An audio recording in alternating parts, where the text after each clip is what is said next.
Yun, ang cute, oh. Parang sampagita. Sugay kaway. Kasi summer na talaga, kaya nagsusulputan ng mga bulaklak. Yun, oh. Ang ganda niya, ang pino. Parang sampagita style. Oh. Ang galing. Oh, kawaii.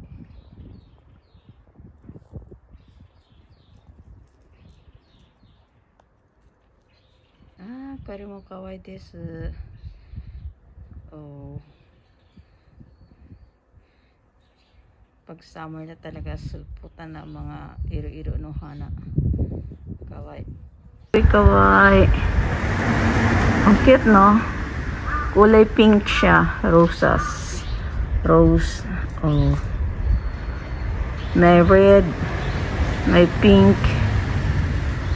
Paiba-iba ang kulay. Ang ganda, diba? Kawaii. Oh, sabi kawaii. Yeah. Paiba-iba siya. Oh. Iba-iba ang color.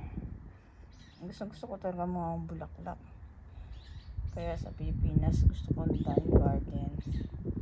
Puro bulaklak. Yung temple malapit sa amin. Ayan, punta tayo sa Sakura. Kami sama siya. Ayan yung sa likuran yan, puro mga bulaklak. Sakura. Kaso lang hindi pa namumulaklak ang iba. Oh, hanging Sakura. Ayan, nagkakaroon na siya ng Sakura. Diba?